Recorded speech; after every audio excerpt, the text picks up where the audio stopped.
이 땅에 오셨을 때 사람들이 주의 오심을 기뻐했을까요? 아니면 관심을 두지 않았을까요?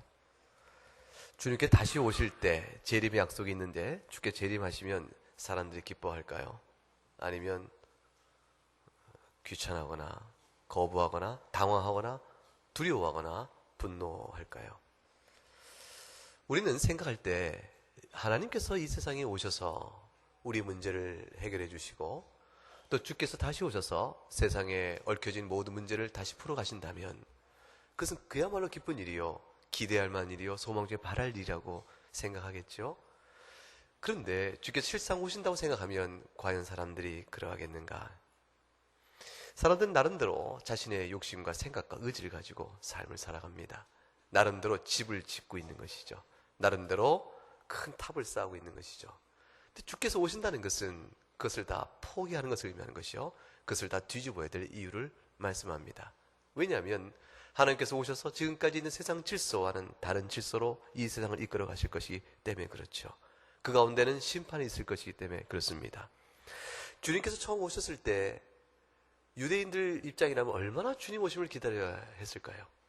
그들이 아브라함의 자손이요 다윗의 후손으로 가나안 땅에 놀라우신 하나님의 손길에 의해서 그 속에 자신의 둥지를 틀고 한 민족을 형성하고 국가를 형성하고 교회를 이루었지만 그들이 다 흩어져 버려서 이제는 그 400년 동안에 계속 이방인들의 지배를 받고 식민지 지배로 살고 왔으니 저দের 마음속에 강한 소망은 언제 하나님이 우리를 권념하시고 돌아보시사 우리에게 평화와 자유와 행복을 주시는 것인가, 우리에게 언제 안식을 주실 것인가, 우리가 언제 우리가 메시아를 올 것인가 기대하고 고대했을 터인데, 그런데 막상 주께서 이 땅에 오셨을 그때에 교회는 전혀 환영의 반응을 보이지 않습니다. 죽은 자와 같고 잠자는 자와 같았던 것이죠. 주님이 이 땅에 오셨을 때 이스라엘의 처지가 딱하게 그지 없습니다.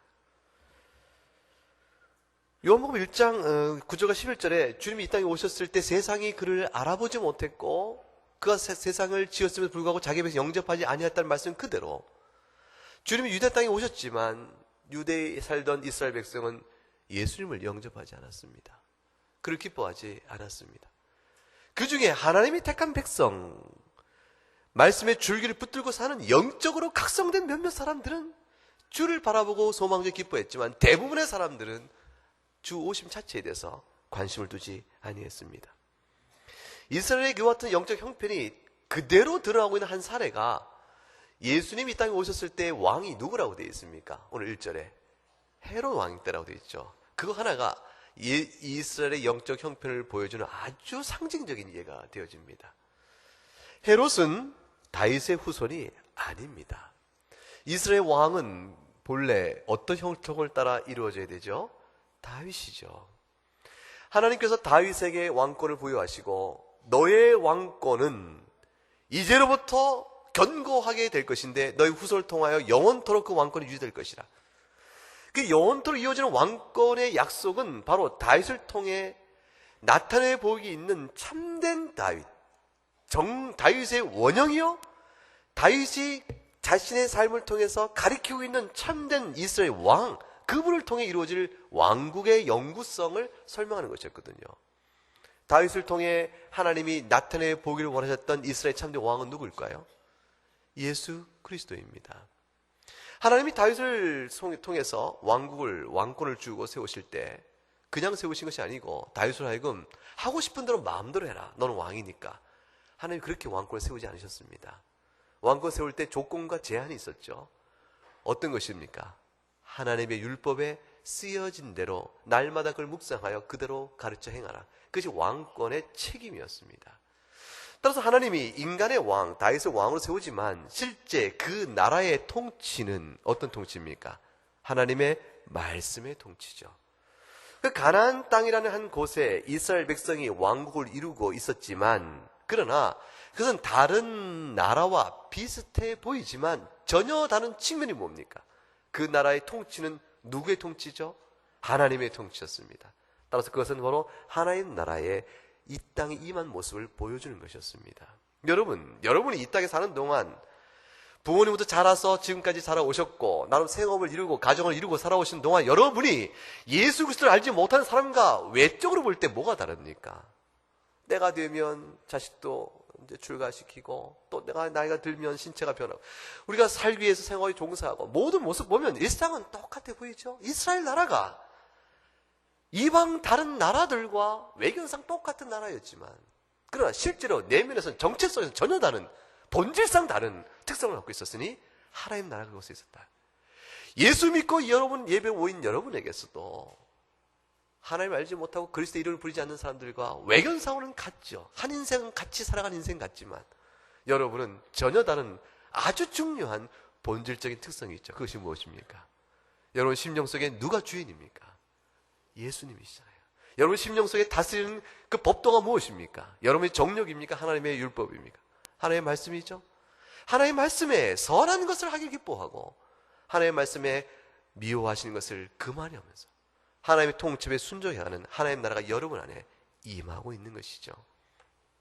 다윗의 후손을 통해 왕권을 세워가는 것은 바로 하나님 나라의 통치를 주께서 약속하신 것이었습니다. 근데 주님께서 오셨을 그 당시 이스라엘은요, 왕이 다윗의 후손이 아니고 에돔 족속의 사람이었어요. 그 사람이 헤롯인데 부인은 유대인과 결혼했어요. 근데 부인을 죽입니다.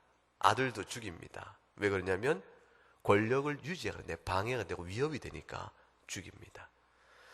자기 정욕대로 왕 위에 앉아서, 근데 이 왕, 헤롯이 왕이 되는 것도 로마 식민지였기 때문에 로마에 있는 원로원에서 헤롯을 왕으로 임명하여 왕이 됩니다. 자, 임명권자가 하나님이 보내신 자도 아니요, 이방인에 의해서 이방인이 왕이 된, 그래서 이스라엘 통치에 다스리는 이 구조 자체가 이미 얼마나 교회가 슬픈 구조에 있는가를 말하고 있는 것이죠. 그곳에는 하나님 나라의 통치가 없음을 말해줍니다. 따라서 헤롯은 자기 왕권의 안위에 관심이 있었지 하나님 말씀의 통치가 이루어지는데 관심이 없었습니다. 따라서 헤롯이 메시아를 기다릴 리가 없는 것이요, 유대 왕으로 오셨다는 동방박사의 말을 듣고 놀라고 두려워하고 떨며 그 유대인의 왕 나시니가 아직 성인이 되기 이전에 그 씨를 제거해야 될 정욕에 대해 권력에 대한 집념만 강하게 불타오르고 있었죠. 주님이 자기 땅에 오셨음에 아무도 영접지 않는 것입니다.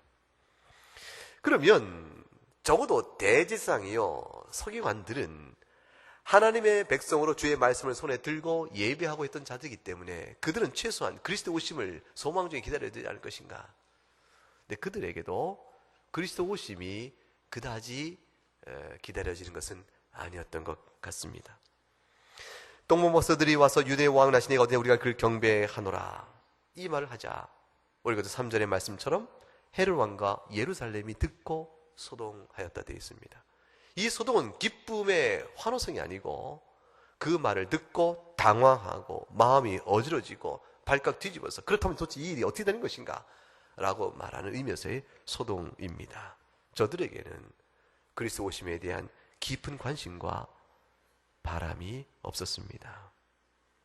여러분은 어떻습니까? 정녕 그 주님을 바라십니까?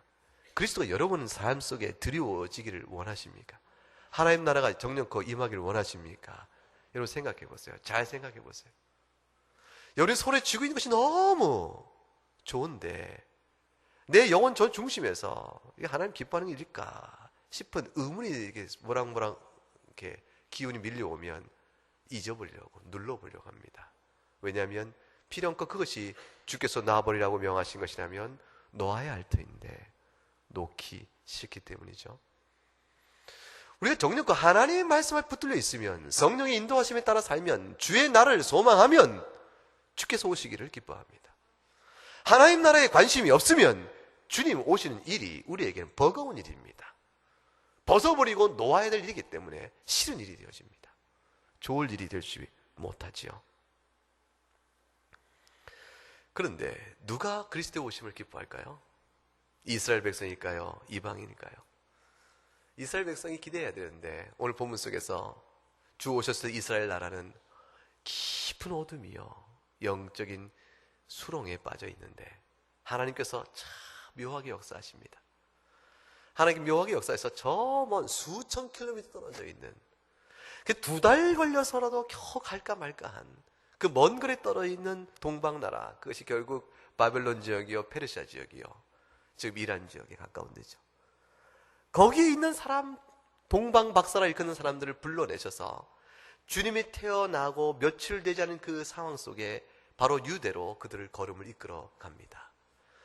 그들이 그 먼 길을 긴 여로의 큰 장애와 난관과 어려움을 다 극복하면서 강한 집념으로 아주 끈질긴 간과 소망으로 바라보며 유대로 향해 걸어오게 하신 놀라운 역사를 베풀어 주십니다. 그들이 왜 오겠습니까? 먹을 걸 구하러 온 것이 아니고 빵을 먹으러 온 것도 아니었습니다. 그들이 바라는 것은 오직 하나, 유대인의 왕 그리스도 메시아, 그가 오신다는 걸 바라보고 오도록 걸음을 이끌어 오신 것이었습니다. 그들은 이방인이었어요. 그들은 자기 나라에서 상당한 수준의 지식이네요. 박사라 했으니까, 이 박사는 요즘에 학위를 주는 박사와는 다른 뜻이긴 하지만 그 말을 쓰고 있지만 결국 최고의 지식을 의미하는 것이죠. 자기 나라에서 상당한 수준의 지식인이었고 왕의 자문 역할을 하며, 그들이 하는 일은 별빛자를 보고, 점성술이죠.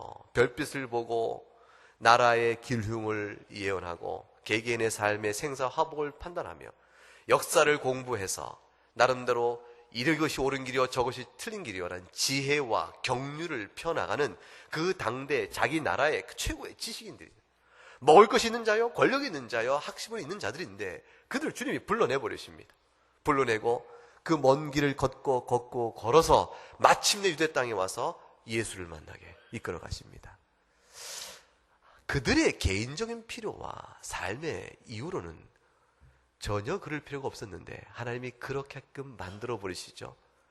특별한 이유가 있었던 것입니다. 이 점성술사들은 도대체 어떤 사람들인가? 여러분 몇 명 온 줄 아세요? 유대 땅에 3명이라고 그러죠. 근데 제가 성경을 아무리 3명이 없어요. 3명 온 것은 그냥 추정해서 3명이라고 그래요. 왜 3명이라는 말이 나왔을까요? 왜 보물 드린 게 몇 가지예요? 3가지. 그러니까 황금과 유향과 모량, 이 3가지니까 박사 한 사람이 하나씩 줬겠다, 이렇게 해서 3사람이라고 했는데 그것은 추정에 불과합니다. 아마도 복수로 오셨다는 표현도 있는데 제가 볼 때는 박사가 몇 명인지 모르겠지만 일행은 상당히 됐을 것이라 생각합니다. 왜냐하면 그 먼 길을, 그 보배를 싣고 오는 길에 안전하게 오도록 함에 있어서는 일정한 인원이 있었을 것이고, 헤롯이 그들을 바로 처참하지 않고 그들에게 다시 돌아오라 하고 풀어주고 이런 과정 속에서 일정 수가 더 되지 않았을까, 이런 생각을 합니다. 이 동방 박사들은 뭐 하는 사람인가? 그 말씀은 점성술사들인데 이들이 어떤 수준의 사람들인가를 생각할 수 있는 좋은 예가 성경에 보면 다니엘서에 나오는 걸 생각해 보면 압니다.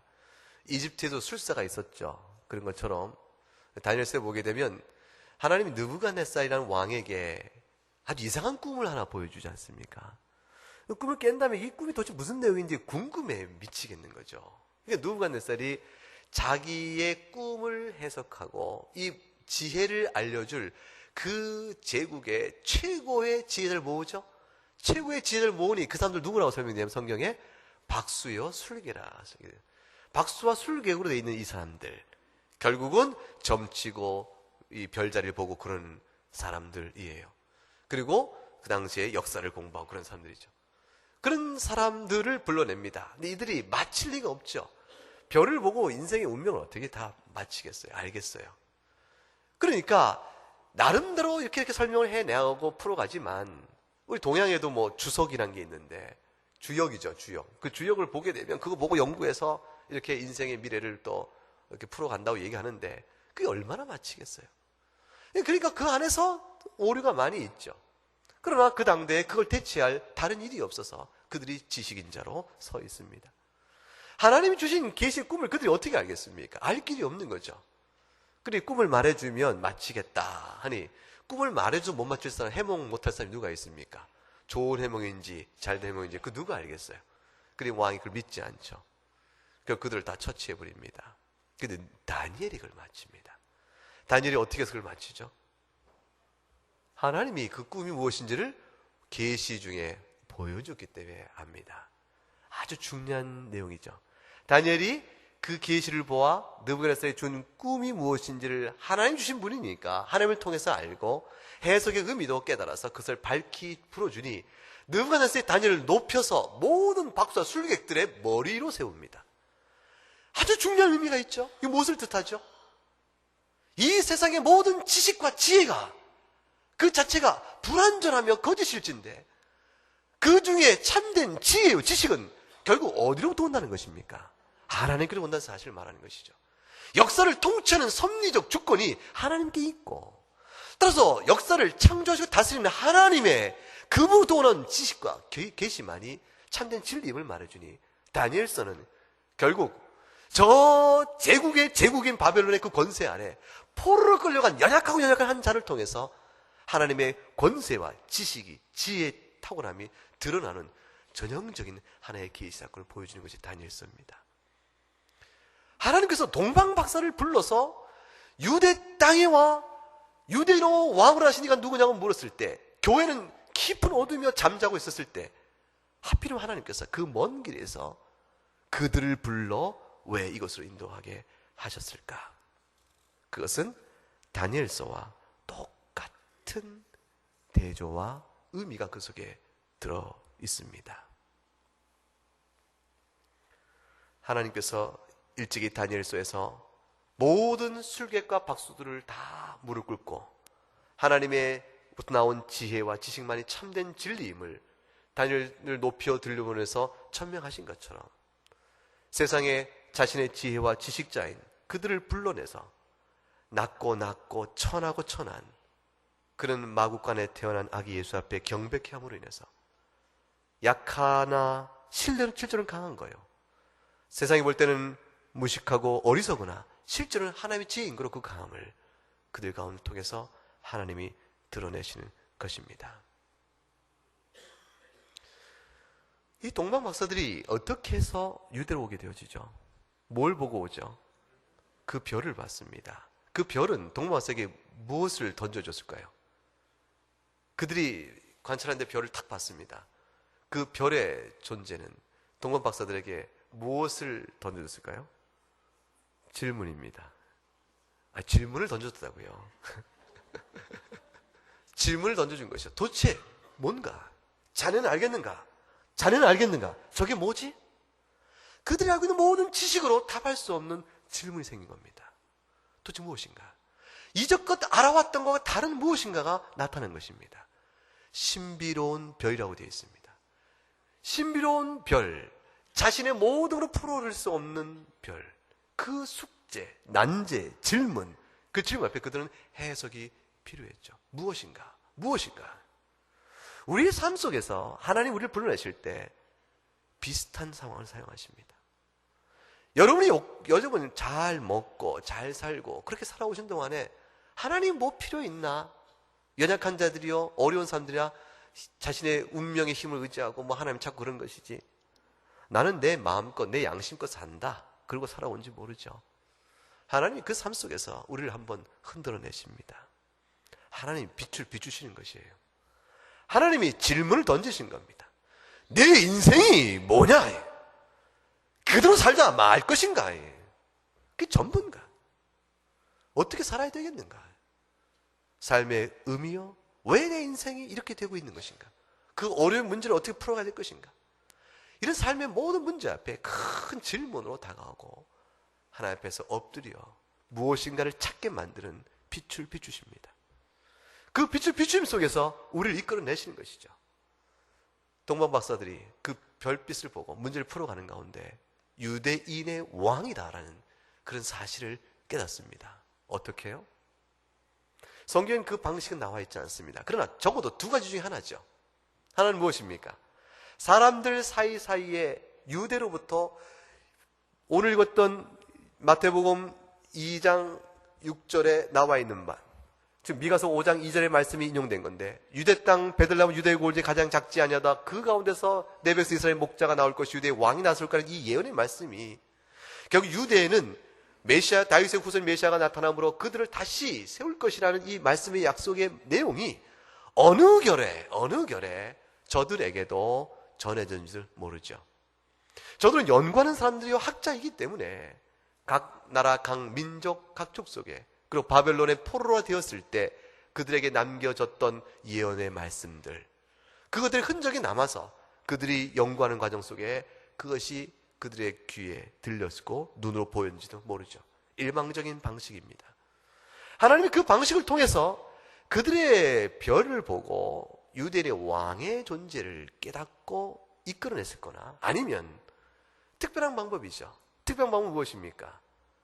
그들의 새로운 독특한 신비로운 경험을 통해서 그 별과 관련하여 유대인의 왕에 대한 계시를 받을 수가 있죠. 하나님께서 이 동방 박사들에게 특별 계시로 나타난 사건이 있습니다. 오늘 본문 1장 12절에 보게 되면 그들이 꿈에 헤롯에게 돌아가지 말라고 계시를 받습니다. 돌아가면 죽을 것이라 그걸 알기 때문에 하나님께서 미리 알려줘서 그를 보호하신 것이죠. 그들을 보호하여 고국으로 돌려보내는 하나님의 특별한 간섭이 저들을 불러낼 때 있을지도 모릅니다.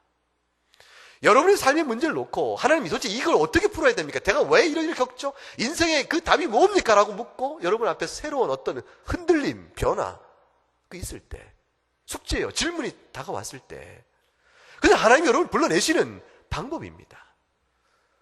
그 방법 속에서 여러분 귀에 어느 결에, 바람결에 교회 십자가 눈앞에 들어올 수도 있고, 어느 결에 어느 때 들었던 예수 믿으세요 그러면 삽니다. 예수 믿으면 참 좋습니다. 누군가 여러분에게 전해줬던 그 얘기가 기억날 수 있고, 어려서 교회를 다닌 적이 있었으면 어려서 배웠던 예수 사랑하심이 그 찬송가가 귓전에 어울릴 수도 있고, 여러분 앞에 나타나서 누군가가 복음을 들려줄 수가 있습니다. 그 모든 것처럼 하나님께서 여러분 심령 속에 어떤 이 고백처럼 꿈을 꾸는데 교회가 있고 그 교회 앞에서 자신이 교회를 찾아 나가는 그런 어떤 꿈 속에서 하나님 나를 부르시느라 깨달아온 사람도 있을 수 있습니다. 주께서 불러내십니다. 불러내시는 것이죠. 불러내시면서 그 긴 여행길의 수고를 감당케 하시면서 끝끝내 그리스도 앞에 나오게 하십니다. 우리가 다 그렇게 해서 주 앞에 부를 받은 자들입니다. 내 안에서 흔들림이 있을 때 주께서 우리에게 복음을 듣게 하시고 알게 하시고 심령에 부담을 주시고 주 앞에 나와 예배하는 이 자리에 앉게 하시고 이 자리 속에서 하나님을 바라보게 하시는 것이죠. 이것은 항상 있는 기회가 아닙니다. 항상 있는 기회가 아니고 특별한 기회이죠. 그 기회가 몇 번을 여러분에게 거쳐갈 수도 있습니다. 여러분에게 복음을 듣고 같이 신앙생활 하자는 손길이 몇 번을 거쳐오는 동안 여러분이 무시해왔지만 어느새 붙잡혀 이곳에 와서 신앙생활 하신 분이 있는 것처럼 여러분에게 주어진 그 길 속에서 항상 있는 길이 아니고 어떤 분은 인생의 시간을 다 낭비하고 시간을 다 버린 채 마지막 때 나오는 분들도 있습니다. 마치 동방마술을 통해서 하나님은 놀라운 일을 행하시죠. 그들이 예루살렘에 왔는데 유대인의 왕이 나타났으면 그 예루살렘이 어때야 될 것 같아요? 도착했을 때 막 난리가 나고 막 기뻐하고 잔치가 벌리고 막 그래야 될 거 아니겠습니까? 근데 가보니까 어떻습니까? 조용합니다. 아무 변화가 없습니다. 동방마술의 마음에 믿음의 흔들림이 있죠. 도대체 뭔가? 이 맞는가? 그럴까? 예수를 믿고 신앙생활을 했는데 여러분 앞에 큰 잔치상이 벌어지지 않을 수 있습니다.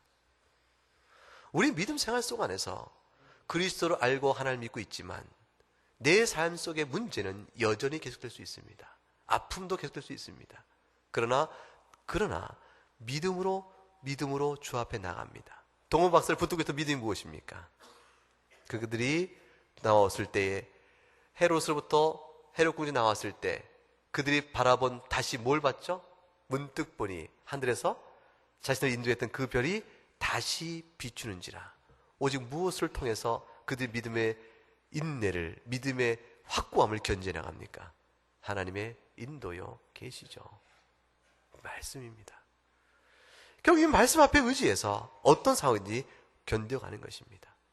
그것이 바로 하나님 앞에 나가는 참된 그리스도 앞에 나가는 유일한 길인 줄 알고 마침내 참 마지막 장면을 생각해 보세요. 마침내 동방 박사들이 별이 멈춘 곳에서 그리스도를 만납니다. 그리스도를 만났을 때 그리스도를 만난 그곳이 왕궁이었습니까? 아니죠. 예루살렘도 아니고 어디였어요?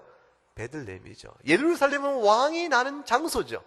그러나 베들레헴은 아주 작은 마을, 5천 명 대 6천 명이 살았을 것이라고 판정되는 그 마을, 그 마을에 결국 작은 마을에 아주 초라한 집에 동방 박사들이 만났을 때는 여전히 구유에 있었을지, 구유가 여물통이거든요. 그 짐승을 먹는 먹이 담는 것.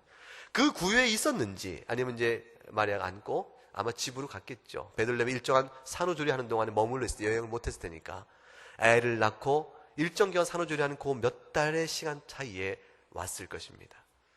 그 만났을 때 그는 초라한 평민 중에 평민의 모습으로 아주 보잘것없는 모습으로 그 앞에 서 있어요. 이제 동방 박사는 그를 바라보면서 그가 그리스도라고 고백합니다. 그가 그리스도라고 고백합니다. 여러분 인생의 믿음 안에서 황금을 손에 쥐면 그리스도라고 고백하겠습니까? 여러분의 바라는 걸 손에 쥐면 하나님을 믿겠습니까? 하나님이 동방 박사에 참 은혜를 주셨어요. 너무 큰 은혜를 주셨어요.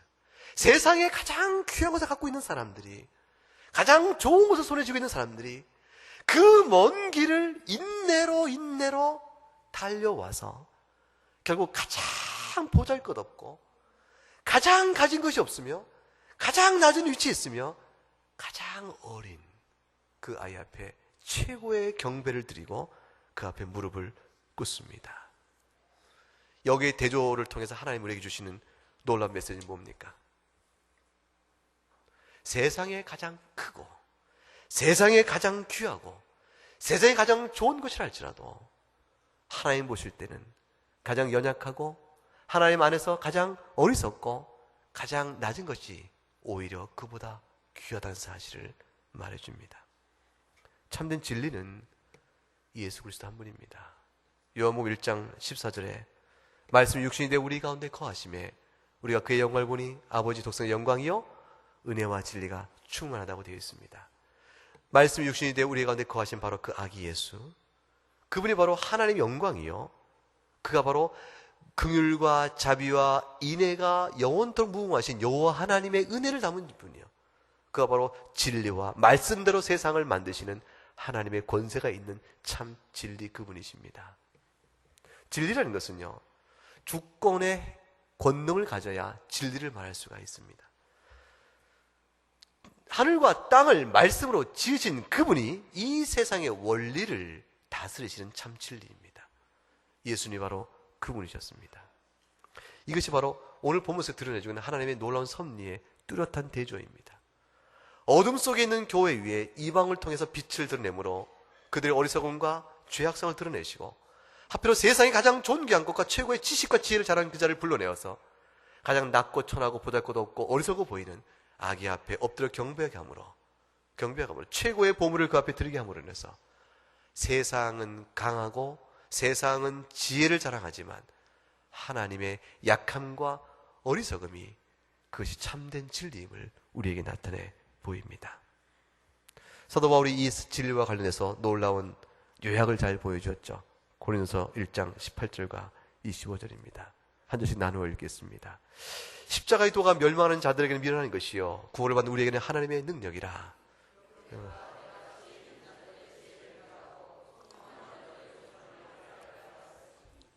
기록 지혜 있는 자가 어디 있느냐, 선비가 어디 있느냐, 이 세대의 변론가가 어디 있느냐. 하나님께서 이 세상의 지혜를 미련하게 하신 것이 아니냐.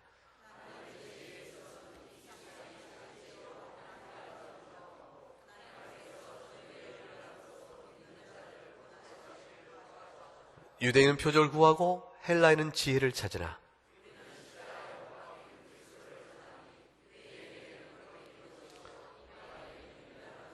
같이 읽으면요, 오직 부르심을 받은 자들에게는 유대인이나 헬라이나 그리스도는 하나님의 능력이요 하나님의 지혜니라. 하나님의 어리석음이 사람보다 지혜롭고 하나님의 약하심이 사람보다 강하니라. 낮고 낮은 천한 모습, 그 비천한 모습이요 연약한 모습, 어리석은 모습으로 오신 그분에게 하나님께서는 동방에 있는 박사를 불러 최고의 지식이요 지혜를 자랑하며 최고의 권세와 부가 있는 그들에게서 경배를 받게 하시는 아주 역설적인 한 장면을, 한 사건을 이루어 놓으시고 우리에게 읽게 하셨습니다. 우리에게 주께서 말씀하신 바가 뭡니까?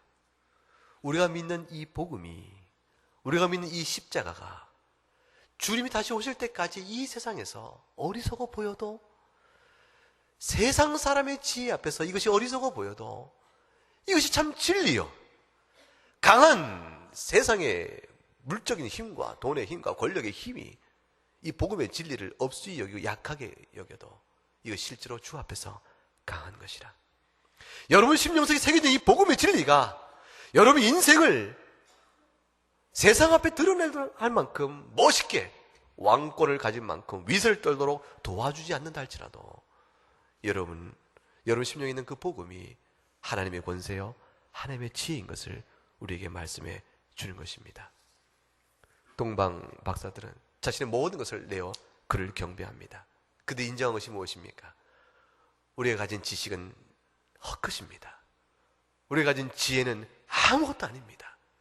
우리가 별을 보고 당신을 찾아왔을 때 계시해주고 하나님이 밝혀 보이심으로 비로소 왕을 찾아온 것이요, 그리스도에 나온 것이요, 이제 그 별이 없었으면 우리는 아무것도 모르는 자들이었습니다. 자신의 실력으로 그리스도를 찾아온 것이 아니요 하나님의 도움을 입어 왔죠. 세상의 지식이 복음의 지혜가 없이 무슨 의미가 있습니까? 사도 바울이 얘기했죠. 헛것이요 그것은 배설물과 같다 말씀했습니다.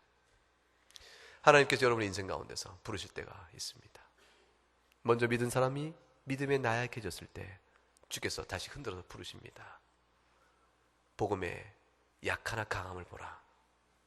흔들리지 마라. 믿지 않는 자들을 다시 불러 주 앞에 이르게 하실 때 오늘 여러분에게 기회를 주신 것이죠. 오늘 이 말씀을 듣고 동방박사를 통해 불러내신 것처럼 여러분 인생에 주께서 불러내신 것입니다. 여러분 귓전에 들린 말씀이 여러분의 삶에 흔들어내시는 하나님의 손길의 의미가 무엇인가를 말해줍니다.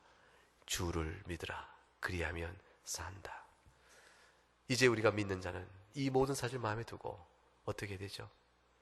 하나님을 경배하고 동방박사가 모든 보배함을 열어 주께 드리며 경배한 것처럼 여러분의 은사와 여러분의 생명과 여러분의 귀형을 통해서 하나의 말씀대로 순종해 살아가며 주를 경배하는 가운데 맡겨진 사역에 충성하는 가운데 사는 것, 그리고 주를 경배하는 것, 그것이 우리 인생의 부름이요 오늘 본문을 통해서 우리에게 깨달아야 할 중요한 교훈이라 생각합니다. 로마서 12장 1절과 2절을 결론의 말씀을 읽고 기도하겠습니다. 그러므로 형제들아 내가 하나님 모든 자비하심으로 너희를 권하노니 너희 몸을 하나님이 기뻐하시는 거룩한 산 제물로 드리라. 이는 너희가 드릴 영적 예배니라. 너희는 이 세대를 본받지 말고 오직 마음을 새롭게 함으로 변화를 받아 하나님의 선하시고 기뻐하시고 온전하신 뜻이 무엇인지 분별하도록 하라. 기도하겠습니다. 하나님 아버지 감사합니다. 죄 중에 있는 우리들에게 빛을 비추셔서 어둠과 사망의 그늘에 있던 저 이방의 땅, 거짓된 지식을 지혜로 알고 그 가운데 최고의 지식인으로 자부하며 살던 저들에게 별빛을 비추심으로 저희들이 그 은혜를 입어서 하나님의 도우심 가운데 예수 그리스도의 나심을 보는 큰 영광을 누리게 됨을 본문을 통해서 바라봅니다. 저들이 모든 것을 들어 아기 예수께 경배함으로 인해서 실로 저들이 세상에 귀한 것을 갖고 있었으나 그것이 주 앞에서 헛된 것이요 아무것도 아닌 것을 인정하게 하시고 오직 약하고 누추하고 참 가진 것 없는 비천한 모습으로 이 세상에 오셨으나 바로 복음에 그것의 영 하나님 앞에 강함과 참된 진리가 있음을 보여주심을 주님 감사합니다. 우리가 이 은혜를 입어 하나님의 자녀가 되었은즉 이 세상의 더러운 욕심대로 사는 자가 아니요 마음을 새롭게 하고 하나님의 부르심에 합당한 반응을 보여 주께 영광을 돌리는 영적 예배자가 되게 하여 주시옵소서. 감사하고 예수님 이름으로 기도하옵나이다. 아멘.